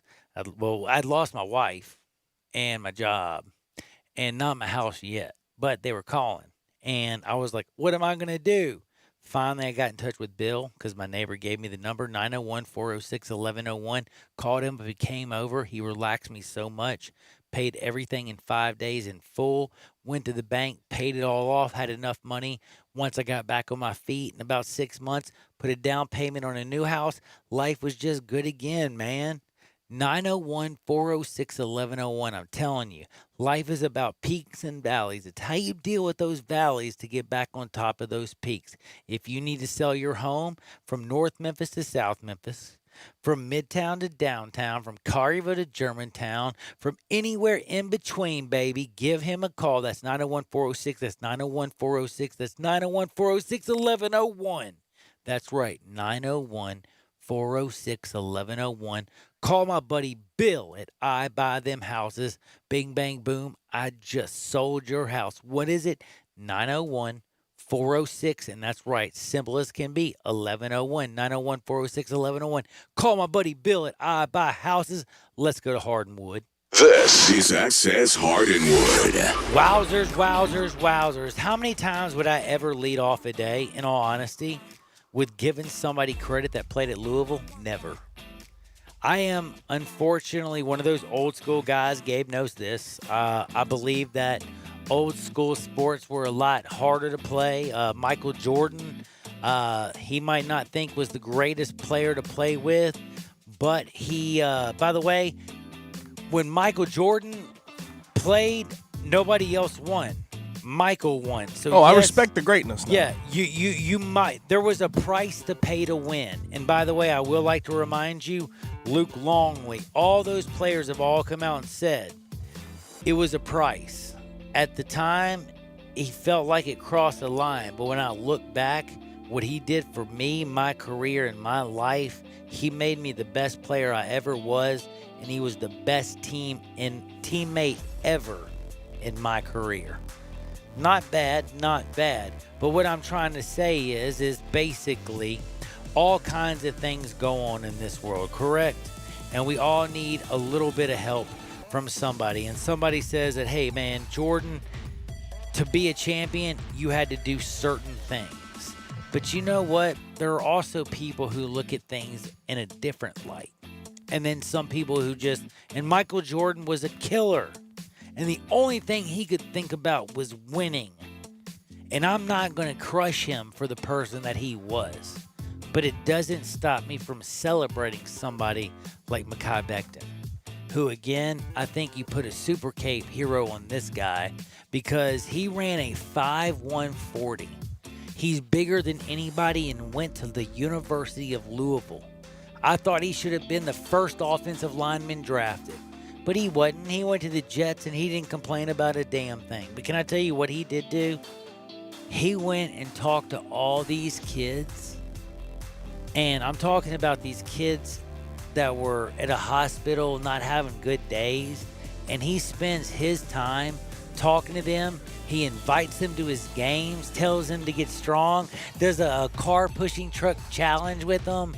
Like, he just seemed like watching him interact with these young people, like it felt like, damn, you know what? You might never be MJ when it comes to a champion, but when it comes to being a superhero in my heart, you already got there, brother. And not to mention, that's my favorite tackle prospect from the draft, man. The guy is out there doing everything right at the moment. So, also, I don't know if you saw this today. China and the NBA. They have not healed. The time has not healed the damage done from Daryl Morey's tweet about Hong Kong last year. And China's state-run TV station will not be running. CCTV will not be running any NBA games. Still blacked out. Go better without with Donald Trump and what he's saying either. I'm going to tell you right now, basically what's going on with Memphis and China is a damn disaster. Like, basketball is almost the least of our worries. But I literally, I hate to say this, I don't even think it goes back to the Daryl Morey tweets or anything like that. I think that's what initiated that. No, that initiated. But it's been since then. The coronavirus, the tariffs, all that stuff that's gone on. You know, there's just this isn't something that there's any way I'm going to put on a general manager for the Houston Rockets in a tweet. No. It's deeper than that. It's deeper than that, but that's what triggered the decision to not play the NBA I think it's games. an easier. Yeah, no, that's what triggered the NC like for them at the beginning. But since then, it's been 50,000 times worse. Know who's thriving in what's it called though? In quarantine? No. CC Sabathia. Did you see this guy? No. Jacked. Just a random. I looked at it today. Big fat CC pitching. Big fat 300-pound CC Sabathia, retired for 1 year, right? Pitcher. Yeah, just retired. Jacked now. Look at this picture, John. Dude, this is gonna blow your mind. There's no way the big fat lefty is. There's no way. Look up at the screen. Okay, I have it up for you. I still don't see it. Oh, you I have it up for you. Look. Oh my God, that's CC Sabathia. Sure is. What? What does he do? Did somebody give him steroids? I'm sorry, but that is straight up roids, brother. I mean, it genuinely looks like liposuction and then roids. Can I tell you a secret? What's his name? Hulk Hogan. You know what he's out there doing? I feel you, brother. CC, yeah, brother. Yeah. Like, that's what's coming out. Like, dude, that's not CC. Come on now. That's half of CC. Holy guacamole. That is half of CC. That is a butt-kicking CC. Well, I think it has to do with, he had like a heart surgery, what was it, I believe, and he had to maybe lose some weight for it. That's a possibility. Yeah, I hear what you're saying. But he's massive now. Wow. Dude looks like he is rocked up. Wow. Now, you want to hear something that's also funny and crazy and the whole world is absolutely going to lose its mind? Of course, the whole world loses its mind, but did you see Johnny Manziel? Please tell me you saw Johnny Manziel. The dude. What about Johnny Manziel says something He new was every on day, a man. cliff. No, he didn't say anything. Dude, it I saw scared the that. hell out of me, I saw that. He botched. He was dive. cliff He was gonna diving go and he back botched flip. Yes. and he botched a cliff dive. Bro, he could have killed himself. I'm surprised he didn't hurt himself. I really am. If you see this video, it scared the hell out of me. I ain't gonna lie to you. It scared the hell out of me. I thought I was about to watch Johnny Manziel bounce off a bunch of cliffs and stuff. Thank goodness he kicked himself off far enough. He's okay. He landed in the water. He is not hurt. I think this but is. Damn, it was. Do we scary. call this an overestimation of athletic ability? Because that's what it looks like to dude, me. Actually, no, I think he just lost his footing in all actuality. Because, doing a backflip off a cliff, done those before, things like that. Like slipping, if he didn't push far enough with his left hand and have the athletic ability to turn around, he'd have been so You've been screwed, cliff diving it's not before? Even funny. Oh, many Oh, times. I want to hear this. You got to remember, I jumped out of an airplane more times than you. I remember I took my boss skydiving. How is that? Dude, do you want to go tandem? I'll take you skydiving. No, not with you. You don't trust me? Hell I'm not no. gonna eat LSD or mushroom before we go or anything, unless you want me to. No, I do not. I do not trust you being my I'm kidding my about spotter that, by the jumping way. out of a. No, I'm really good. plane. I've jumped out of a plane millions. I've got well over 100 jumps. Well tandem style. And first time I jumped out of an airplane, I was 13. So, yeah. I was an idiot. I had my own shoot stuff. I can pack them and everything. It's one of the things I can do. I can shoot guns and jump out of airplanes. Oh, and I can talk on a radio sometimes. Sometimes, not very often. I'm better at the guns than jumping out of airplanes, actually. But in all honesty, with all the stuff that's been going on in this world lately, we've been having fun. We've been talking about sports. Baseball has absolutely had me heartbroken. In a way that I feel like I'm watching, a Bryce Harper come out there and lie a little bit about the Olympics. I'm listening to Uber agent Scott Boras, fighting over money. I'm seeing about how they lost $3 billion, but there's still $3 billion to fight over, 10% of money. Baseball right now, my sport that I love right now, is bothering me like nobody's business. But I will also tell you something else that is bothering me. What is up with the rumors about Jerry, Mr. Do I do this? Do I bring this out? Mr. DJ? Do you bring out DJ Jeffries? Have you been seeing these rumors at all? No, I have not, actually. Oh, so you don't even know what I'm talking about, do you? So lately, there's rumors, and I'm praying that it's not real. It says, and I've seen some very, very, very people, people I trust, and they're hearing this, and it doesn't make sense to me. And some people are coming out and saying that it's a lie. Some people are saying that, hey, I'm hearing this. But I'm hearing that DJ Jeffries is transferring from some people. And then other people, I'm hearing that it's crazier than hell. And I'm going to tell you right now, it is freaking me out on a level that I cannot explain it to you. And it's hard for me to talk about because people I love and trust are saying, hey, he's thinking this, or people are saying, hey, he's thinking this, or this is happening, or this is happening. And everything that's going on, again, is still rumor. But can I just say this right now? And if you're listening, we love you. Please don't do this, DJ, because I'll cry on the radio for you if you need me to. I'll do it. I love you, DJ. You're my DJ. Oh, my DJ. Speaking of DJs, did you hear about Kurt Cobain? No joke, for real. Are you a fan of Nirvana in any way? Yeah, I like a few songs, of course. Oh, I'm a big Smells Nirvana Like Teen fan. Spirit. Good one. Oh, dude. So do you know some of the? And we're about to. I'm sure we'll so rejoin do you know some of the to a good lyrics? song here in a second. Plateau. I'm worse at what I do best, and for this gift I feel blessed. Our little group has always been and always will until the end. That Smells Like Teen Spirit. I love, though, one of my favorite, though, is when he does basically Unplugged, and they're getting rid of the guitar in the Unplugged series, and it's going on auction. And I'm going to tell you right now, wowzers. The amount of money that this thing is going to go for, over $1 million, under $1 million. What do you think? Over. I think over $1 million too. God, I think it's awesome. And by the way, one of my favorite from that sit down was when he did Man Who Stole the World. You know what I'm talking about? Like that Kurt Cobain cover, in him doing it just kind of live in that setting. I know I talk a lot of sports, sometimes a little music, but as I end, I just want to say, since his guitar is going up for auction, and Nirvana is one of my childhood bands, I just want y'all to check out The Man Who Sold the World and basically that whole set that he did.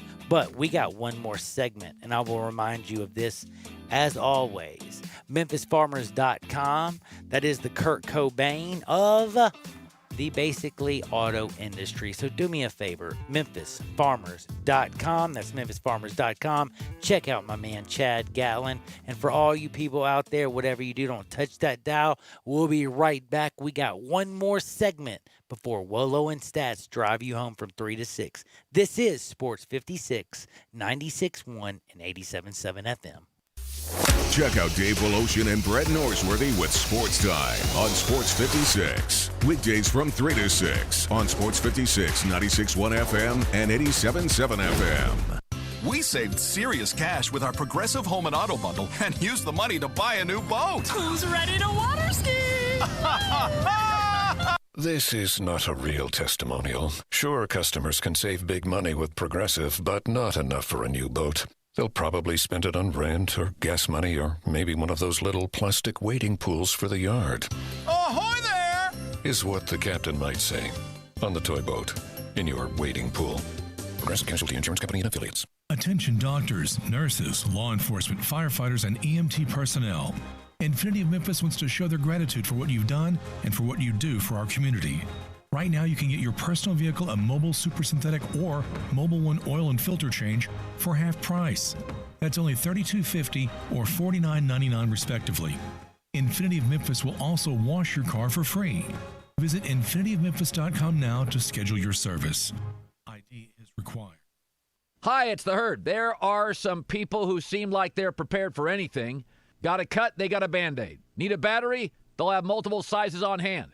But if they're worried about identity theft and only monitoring their credit, they may not be as prepared as they think. Breaches seem like they're happening more these days. They are. And with your breached info, like your name, social security number, more criminals can commit identity theft. That's why LifeLock sees more threats, like somebody taking out a payday loan in your name, alerts you to a possible suspicious activity going on. And if you end up having an identity theft issue, you'll have a dedicated identity restoration specialist just a phone call away. Nobody prevents all identity theft or monitors all transactions at all businesses. Right now, join LifeLock. Save up to 25% off your first year.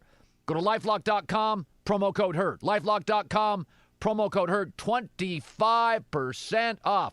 At Jason's Deli, you can stuff yourself full of great deli food that's healthy, fresh, and best of all, it's not expensive. Jason's Deli is all about choice. Whether you're looking for a gluten-free menu, vegetarian sandwiches, healthy kids' meals, or if you'd like to invent your sandwich via the build-your-own selections, Jason's Deli has you covered. And they only use fresh, wholesome ingredients. Choose from the club and specialty sandwiches, paninis, wraps, soups, salads, pastas, and much more. I love the cleanliness in the restaurant, the hospitality, and of course the cost. They have a huge salad bar and great soups, including Southwest chicken chili, fire-roasted tortilla, organic vegetable, tomato basil, and many, many more. And if you're planning an event, their catering department is fantastic and can handle any size party. Go check out Jason's Deli's 4 locations. Size party. Go check out Jason's Deli's 4 locations. On Ridgeway in the Park Place Center, that's my favorite, on Germantown Parkway in Cordova, at Poplar and Highland, and on Goodman Road in Olive Branch. I Buy Houses, 901-406-1101. That's 901-406-1101. I Buy Houses. I Buy Houses will buy a house in any area, in any condition, and yes, it's guaranteed to close in 5 days. If you need to sell your home quickly, call 901-406-1101. If you've been through a divorce, if you lost your job, if you're tired of renters, I Buy Houses can get you your money quickly. I Buy Houses will buy your home in Shelby County, DeSoto County, Memphis, Bartlett, South Haven, Horn Lake, Olive Branch, anywhere and everywhere in between in any condition. And yes, they're open 24 hours a day, 7 days a week. I Buy Houses, 901-406-1101. That's 901-406-1101. Grab that pen, 901-406-1101. I Buy Houses. Welcome back to Sports 56 Happy Hour with Johnny Radio. Kick it over here. This hour is brought to you by your CBD store, your one-stop for all your natural, organic, and non-GMO CBD products, where good health hits home. Here's Johnny Radio himself, John Harden. Shackles, ball and chain. Listen to the whistle of the evening train. You know you about to wind up dead. Don't head back to Tennessee, Jed. I always wanted to sing with Jerry. How dope would that actually be, though? To be actually on stage, looking out at all the crazy deadheads, probably like hallucinating like a wild man. Probably would have been fun, wouldn't it? I could have dug that, but I will have to say, a lot of people out there talking on the wonderful thing called Twitter, which I don't like to take too serious, but I would like to take a couple things and kind of laugh a little bit. We got some people out there who are angry, man. Like, yo, what's up with this DJ Jeffrey stuff I'm hearing? Like checking out, like hitting up Isaac, hitting up all these people, Joey, Mullinex, and all these people. Like, what's up with DJ? Dude, right now it is just a rumor. I mentioned it in only in a little bit of a slight way because, yes, it does scare the bleep out of me, and I'm confused at bleep because, yeah, he's going to start. He's going to star. But there is this one thing. It's called I don't know if people have been paying attention, but you do have an opportunity. If you haven't noticed, there's this little bitty thing that they put out there called that, what is it? A one-time, basically, like, do we call it a waiver rule? Or basically, hey, I screwed up and basically want to leave and go to another school now. But basically, you can call it whatever you want, but it's the one-time waiver rule. It is something that a lot of players might look at, and they might think the grass is greener. How many married men out there have always thought the grass was greener on the other side of the fence, and then all of a sudden they got divorced, and they found out that the grass on the other side of the fence, it definitely wasn't greener, homie, if you know what I'm saying. It was a nightmare. So what I'm saying, a lot of people make mistakes, but I don't think this young man is going to make it. I'm praying he's not going to, but a lot of people are talking about it on the Twitter. And it's something that I'm praying is something that we don't care about or we won't even talk about, and it'll be here today and gone tomorrow. But something that is important is Ryan Silverfield. And I will like to say this. Ryan Silverfield, in all honesty, you look at this team that he has coming back, and you can look at Josh Heupel's team down in Central Florida, or you can look at, all kinds of other teams, and you can talk about what's going down.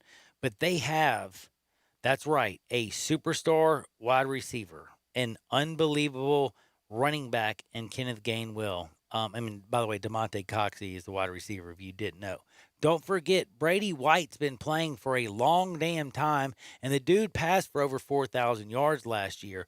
You have JoJo Dorsey is coming back. You have Quintel Johnson.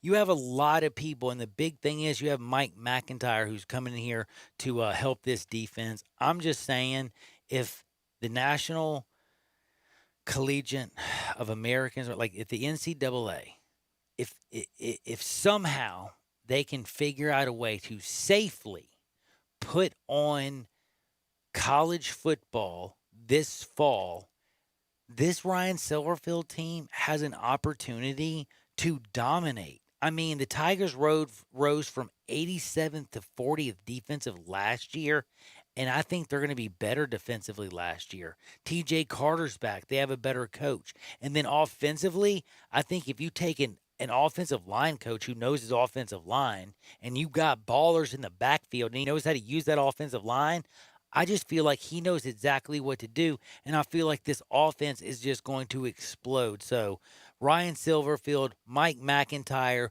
the Memphis Tigers, if this thing goes down, while we all talk basketball and while we're all praying for DJ and we want him back, football, when it comes back, it's going to be straight dizzope, and that's my personal opinion. I think they win the American. Now, I want to remind all you baseball fans tonight, Mr. November, probably the greatest season in my lifetime.